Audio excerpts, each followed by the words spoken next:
many moons ago you weren't very in favour of the lateral flow tests, and now you seem to be. It's like masks, then mask.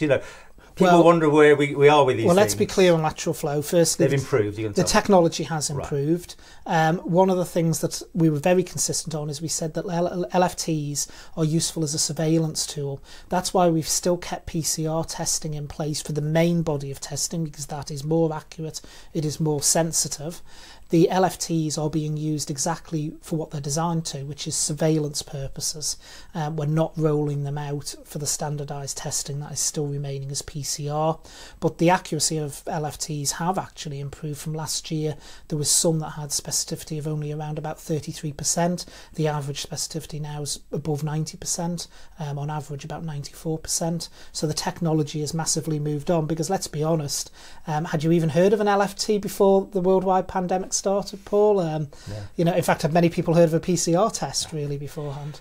What sort of cost is this to the taxpayer? Because we've swung from all the other stuff and the lockdowns, which is costing the economy, to I'm seeing these massive numbers for all these lateral flow tests. As soon as you get them in, they've all gone. So you're going to be looking at several million. So you're going to be looking at about 4 million. How long will you go on with this? And you've just touched on the exact point I was just about to say.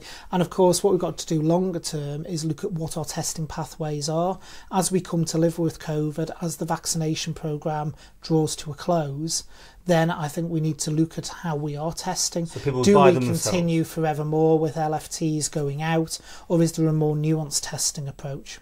So people would end up buying them. I mean, you can't keep them for free, I presume. At some point, at some point, it's going to have to stop, isn't it? It can't that go just on makes forever me hoard even more thinking about it by saying that. No, it's got to. Well, it's got to stop at some point. Yeah. And our testing pathways have always changed. So, for instance, you picked the prime example. When we were in elimination, we didn't use lateral flow at all. We used pure PCR the whole way along.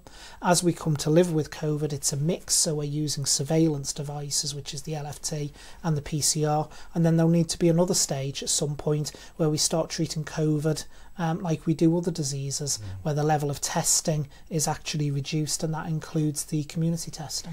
Now you've changed the rules a few times, sometimes quite quickly. The sort of government stopped, but no, the government hasn't stopped. But Tynwald isn't sitting anymore. But you're still, as Comyn, running the country. Any more tweaks and things? How do you get that through? Do you just on the nod because you are it now? There's no need for... No, there is still legislation. Government has to act within the law. Yeah. Within the regulations, there are some things that council and ministers can do by direction. Anything that would require a legislative change, council and ministers will not be able to do. That will be a settled position once the House of Keys dissolves on the 12th. Can't do much then. Until the end of September. But there are some things that we can do by direction in the regulations. There is powers with the Chief Secretary and with Public Health on certain items within the regulations that can be adapted. If things went really, really bad, really quickly, you have the powers to do things. There is within the direction.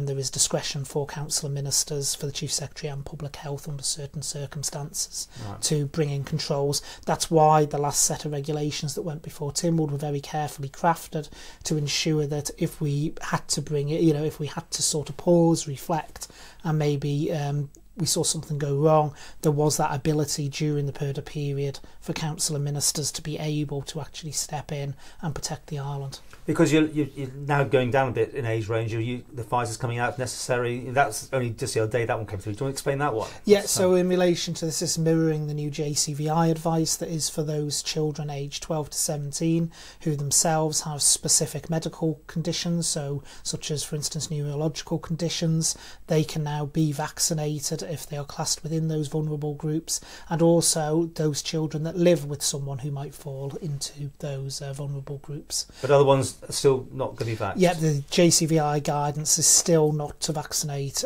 the wide-ranging group of 12 to 17-year-olds. Whenever an age group's looked at vaccination-wise, it's on a balance of risk.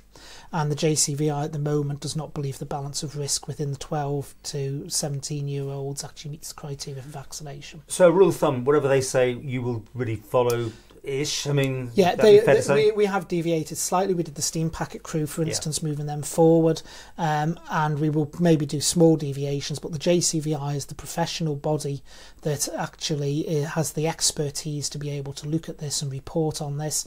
This is their area of expertise. In a small island of 85,000, we've got to be honest with ourselves, we don't have that level of expertise to be making those decisions. It is quite right and proper that we should follow the professional advice from the much larger bodies. And you look to Westminster for the traffic light system for countries and things now. Will that you just go with the flow on that? Yeah, that's based in the new regulations, and I think it was a very sensible move to make. Again, the practicalities and the administration purposes of the Isle of Man trying to do its own traffic light system, I think gets very confusing. We can see examples around the world of where countries have tried to do their own traffic light systems, small nations, and it hasn't necessarily worked. It's not been easy to monitor, it's not been easy to follow. With where we are, which is in the middle of the Irish Sea, slap bang between the United Kingdom and the Republic of Ireland, I think it makes sense that we actually mirror that system. And because people coming to the island, of course, will generally go through the United Kingdom anyway. Yeah. Do you think everything has peaked here, just like in how the figures appear to be looking anyway in I'm going to say England? Let's get this one right, because do you think we are, that big spike is now on I'm way down? too cautious to say yes to that, Paul. At the moment, it looks like it's plateauing, is the figures that are coming through, but we need to be cautious.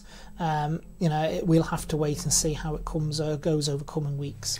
You see, I think there's 10% over here and there's 10% there, and everyone in the middle is just pretty okay and relaxed, and someone's going to yell at me for even suggesting that, because that's how it gets people really worked up. But I look down Strand Street and I can see maybe 10% people wearing masks, that sort of thing. I'm not shaking so many hands, taking those precautions. Do you think that's enough for us to live a normal-ish life now? Well, one of the things I've found very encouraging is when I've been in enclosed spaces like certain supermarkets and so on, the number of people and the percentage wearing masks actually is exceptionally high. I've certainly found, and with shops I've been in, I've noticed a noticeable difference over the last few months. So I think people are taking on board the messaging that if there is poor ventilation, if you're in an enclosed space, then you should consider potentially wearing a mask.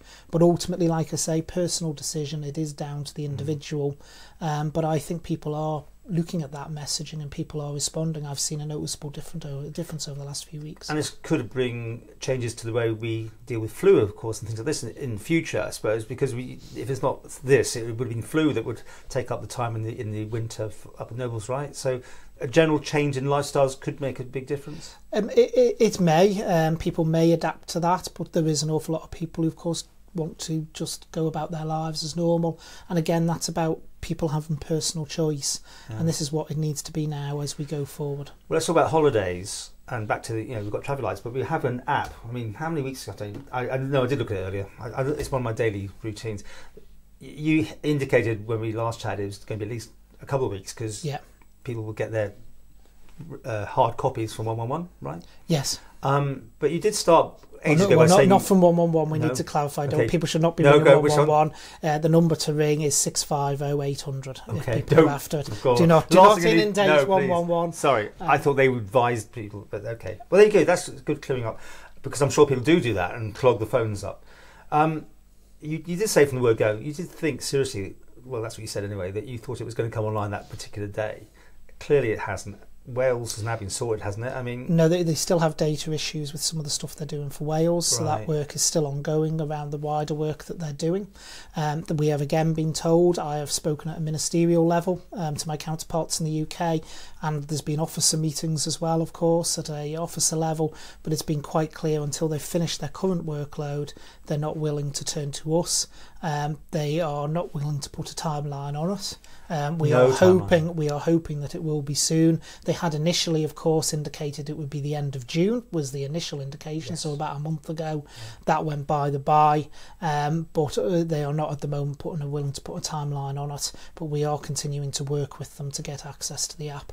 Wow. So that's so open. I mean, it could be any time, right? I mean, they could be months away. Could be months away. Well, right? We've got to remember it's the UK's app at the end of the day. They're under no obligation to give us access. In fact, Guernsey and Jersey, I believe, will not be getting access to the app because they're not part of the NHS spine, which we are via our reciprocal health agreement. NHS England. So we are actually able, therefore, to access it. But they will only do it when they have completed the work streams that they've got in So you get this letter if you're going on holiday, and touting for amber countries and all that sort of thing, but no one's yet been tested, I'm guessing. No one's come to us anyway with the story that they can't get into a country because they don't accept that piece of paper. But it's going to happen, right? Well, Malta, I believe there has been some issues in relation to Malta. I know they were asking for the paper form. Malta, I believe, will not. Paper. They will not accept it without a QR code, I believe. So there has been issues with Malta. Right. What is important is people are travelling, that I would urge them to make sure they check with the destination they are travelling to what level of proof is required and if the level of proof is acceptable. There are some countries that may well not accept the UK NHS app, because I know there's been some questions around security of that app, etc. So every country is going to be unique. So I think the important message to stress is, if you are travelling, make sure before you travel that you are aware of what that destination requires of you should you arrive for proof of entry. And let's talk about the variants. That Indian thing was causing a hiccup a few weeks ago. I've heard nothing since about that. Was that sorted? This is the 3 batches, I assume, of AstraZeneca. There was a concern that those 3 batches, because they come from India, were Covishield. I can categorically say those 3 batches are not Covishield. No Covishield? I've got someone write to me saying they've had it, but... No, those 3 batches, let's be clear, those 3 batches were administered on the island. Yeah. Nobody's saying those 3 batches weren't, but those 3 batches are not Covishield. Right. Which was assumed because they'd come from the Serum Institute of India. It had been assumed in the press that they were Covishield. They are not. They are exactly the same as all the other AstraZeneca that is produced and actually distributed in the UK, and also the AstraZeneca that is actually distributed in Europe. So those 3 batches actually meet the existing EMA licence. They do not need a new licence. They do not need EMA approval. So no one should be pinged on that going through? No, there is absolutely no reason for any country based on those 3 batches to be refusing entry, because it is exactly the same mix of AstraZeneca as that used in Europe and that used in the UK. And yet we're hearing that America, I heard it last night, I think still outstanding, that they don't like the AstraZeneca, they won't recognise it. This is obviously outside your control, but any light at the end of the tunnel, do you think? Well, we need to be careful with the US. What's happening is they've not authorised a use. So it's my understanding is they haven't authorised a licence for it to be deployed in the US. Whether they will restrict someone entering because of that is up for debate. What they haven't done is it hasn't received a medical use certificate, so they won't be actually physically administering AstraZeneca in the US. Okay. Just quickly about airlines to change with the transfer patient thing that goes on. Obviously that's with Logan, isn't it, still? And now they're pulled out of Heathrow. Will this have any implications? Is there a contractual arrangement coming up soon? Yeah, the patient transfer system will be going out to tender absolutely imminently. Right. And we will see, obviously it's a tender basis, so Logan is the current operator under contract. We will see who applies for the tender and who gets awarded it. But someone has to have it. I mean, that's a beauty, and from their side, if only one person tenders for it, but that's the same with any tender. If you only have one tender, you have to decide whether or not you're... True. Are you relaxed that things will be okay? That's all. There won't be a gap again, or any issues might happen. Yeah, well, we haven't had a gap on service. We need to be clear on that. Although there was issues around the patient transfer service. Yeah. We've worked with Logan Air, and I'd like to thank Logan Air for the work that they've done in relation to the patient transfer. We don't stop up from Heathrow anymore. To ensure that it was kept going. Yeah. So just to finish on, I don't know. Well, there's probably a few things I haven't even thought of, but Manx Care and everything, the pressure I mentioned at the hospital. You were sending people to Ramsey. Is that a continuing on thing, or is that ongoing? If you don't need to go to the hospital, obviously don't go. I understand that bit, but where are you going to do? Well, I would urge people in normal times, if they have minor injuries, to use the Ramsey minor injuries unit. It is there 365 days a year. It's not there just when there's pressures. They're an excellent team up there. It's an absolutely fabulous unit, and it's there for the whole island. It's not just there for Ramsey in the north of the island. It's there for the entire island.